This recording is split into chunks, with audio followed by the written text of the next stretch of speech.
For tip number 4 in the Raising a Child with ADHD series, I'd like to share with you some of the books and resources that have really been helping us out with our journey through ADHD.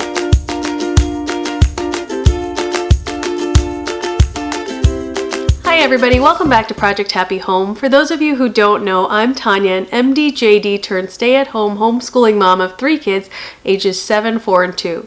My eldest has ADHD, and so I thought it would be helpful to other moms of ADHD children to do a series of tip videos as we discover more about what's working in our family. My friend Michelle over at A Common Life has children with SPD or sensory processing disorder, and she's also doing a series of tip videos for that. We've found that a lot of the same issues kind of overlap with our children, so I strongly suggest that you head over to her playlist as well and take a look. These 4 books here are 4 of my favorite books for discussing ADHD with my son.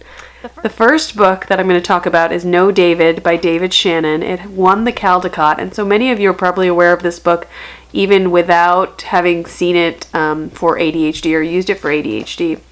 The story is basically about a boy who misbehaves a lot and gets into trouble frequently. My kids have always liked it, all of them, just because kids misbehave and get into trouble frequently. It's always nice to see that other kids get in trouble as well, I think. He really appreciated, I think, just seeing a book about a boy who wasn't perfect, about someone who gets in trouble, but at the end is still very, very loved. And this was a book given to him by his grandma, my mom, and it's just been really helpful because he can understand that no matter how much he misbehaves or how many times he doesn't listen, we still love him, and that's the important thing in the end. Another book we found helpful was Mrs. Gorski, I Think I Have the Wiggle Fidgets by Barbara Esham.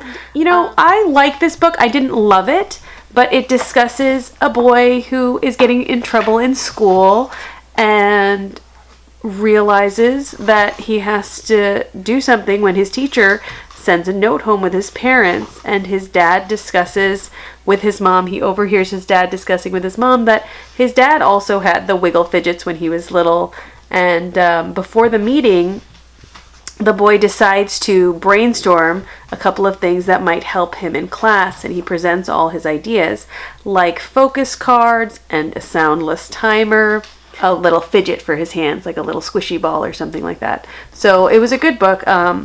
Obviously, we homeschool, so the situation wasn't quite the same, but my son did go to kindergarten for 1 year, and I think just realizing that sometimes he would get in trouble for something out of his control was helpful to him.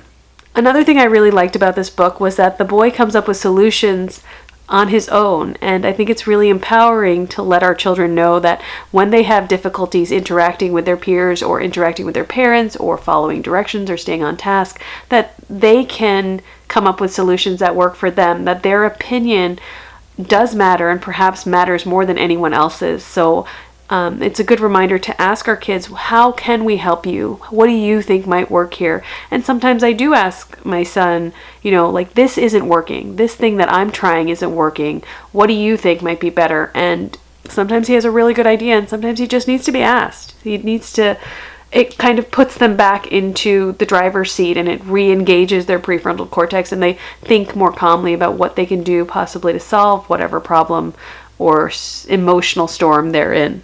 Corey Stories, a kid's book about living with ADHD by Jean Krause, is one of our favorites. And when I first got this book, it was probably before my son was even diagnosed. And I remember him saying, even as we started reading it, oh my goodness, Corey's just like me. Corey's just like me. And for a while, it was the book he wanted read to him every single night. So I really do recommend this if you need a good book just to introduce the idea or open the discussion of what might be going on with your child, because it talks about the short attention span. It talks about forgetting to do chores and homework and parents getting mad. It makes me mad too. I try not to forget. I wake up every day and say, today I'm going to remember everything, but then something happens and I can't. My remembering gets pushed out of my brain. Being me can be hard work. Really, my son, almost every page he said, oh my goodness, this is just like me. This is just like me. And it talks about going to the doctor and getting a diagnosis. what might happen. It talks about a timer and work breaks and a checklist.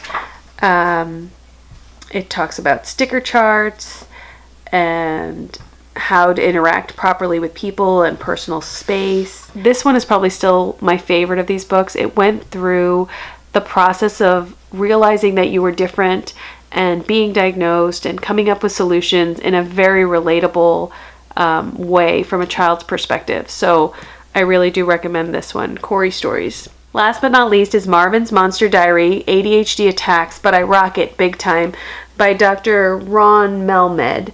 And this one is a little chapter book, which made it really fun for my son, especially at his stage of reading right now. And it starts off, today was the worst day ever. And I don't know about you, but I think that's a common phrase that you might hear from a child with ADHD. And it just talks about how some things went wrong because he forgot things, and from bad to worse, school is out to get me. And it talks about how he forgot his guitar for a music practice, but then he meets one of his heroes who tells him that he used to have ADHD or something like ADHD, and tells him about this little focus trick. He comes up with his own plan to make little cards to help him out. Stop, take time to think. And we actually have these scattered about the house. So the book comes with this page of stop and take time to think badges. I copied these, enlarged them. We colored them, I laminated them, cut them out, and we put them in the house at places where he typically has trouble focusing. For example, the bathroom, the place where we take off our shoes at the end of the day and put on our shoes at the beginning of the day, where backpacks are kept, and on his closet door, because sometimes he'll go in to get changed but then get distracted by the toys that are in there, right above his desk. So if he's working on a worksheet or desk work, he can look up at it and see, oh, I'm supposed to stop and take time to think, you know. And he really enjoyed the process. I think it was very empowering. So I really do recommend this one as well, especially if you have someone who's gotten to the point of reading small chapter books or enjoys graphic novels. It was really quite entertaining, and the illustrations were very cute. So these were some of my favorite books for discussing ADHD with my son. You'll notice that most of these books, or all of them, have a male protagonist, and that is something that I think happens because ADHD is more frequently diagnosed in boys, although it might be underdiagnosed in girls. And I think there is a lack of books for girls from a girl's perspective about being diagnosed with ADHD. But if I run into those, or if I hear about any good ones, I will let you know in upcoming videos. I'll put the links for all of these books in the description box down below. I bought these 3 from Amazon, and I received this one as a gift, but no David you can find almost anywhere because it is a Caldecott winner. So those were some of the resources that my son and I have found helpful as a parent of a child with ADHD and as a child with ADHD.